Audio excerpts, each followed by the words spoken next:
as the Prime Minister heads back on the election campaign trail. Let's go live to Trudy McIntosh, who's in Melbourne with the PM. Trude, what's on the agenda?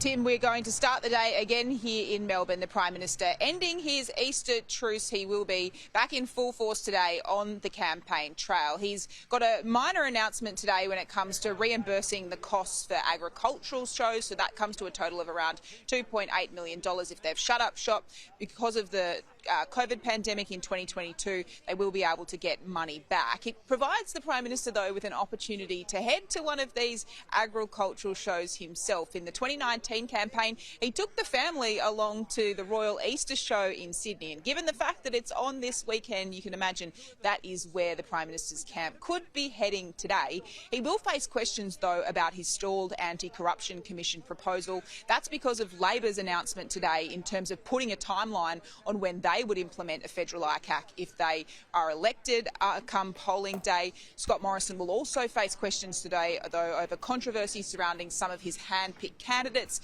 including the Liberal candidate in the seat of Warringah, Catherine Dives. Her comments about transgender people have found her in hot water. She has received the backing, though, of the former Liberal member for Warringah, Tony Abbott. He has called this a pylon and urged Scott Morrison to stand by her.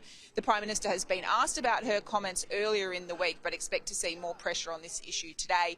Some within the Liberal Party fear that her comments could potentially trigger a backlash in other Liberal seats, places like Wentworth and North Sydney, places where Liberal MPs are fighting for their political future up against cashed-up independents, Tim.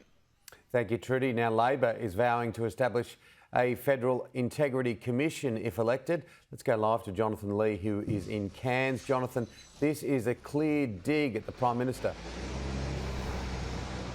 Tim, it certainly is a clear dig. The tourist buses are setting off, so you get the idea. We're up in far north Queensland. It was a whistle-stop tour yesterday. As we left Sydney, we went to Bundaberg. The opposition leader actually gave a hamper at an aged care facility talking up his aged care PACACM policy. But we're now in the seat of Leichhardt. It's Liberal held, it's marginal, and the opposition is really putting some significant pressure on it today. But what the opposition wants to talk about is the government's failure to introduce and deliver on its promise for a Federal Integrity Commission, I should say. They're promising to get one done in their first term of government.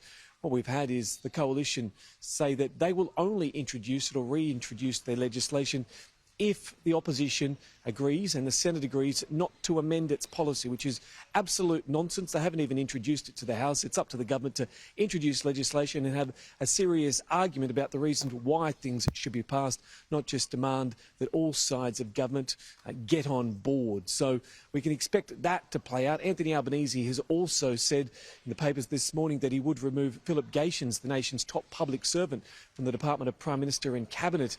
He believes his role has been politicised. There is also an extraordinary story in the News Corp papers, the Courier Mail, saying that Anthony Albanese is infamous for not reading policy briefings, and in effect he's winging it at press conferences, and that explains some of his blunders and mistakes in the first week of the campaign. He was under significant pressure yesterday when it was revealed that his signature health policy actually hadn't been properly costed or fully costed by the Parliamentary Budget Office as he claimed. This is what he had to say.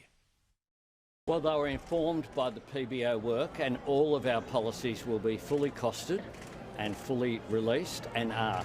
But it wasn't costed. Mr. Albanese, it's not the same thing though, is it? They were informed by PBO costing. There's an ad running at the moment that says that this policy is fully costed. In which that you say this policy is fully costed. Should that ad be changed? The policy is fully costed, and it's informed by work that was done by the PBO. Thanks very much. Yeah, so he's saying it's informed by PBO costings but not fully costed by the PBO. It might seem like semantics, but it's a significant difference. When something has been costed by the PBO, it comes with pretty much a rubber stamp and says so. So the opposition left to explain why it got that mistake, or why it had that mistake, Tim. So there's a bit to do. It all seems like the fine print of politics, but it's going to matter on the campaign trail.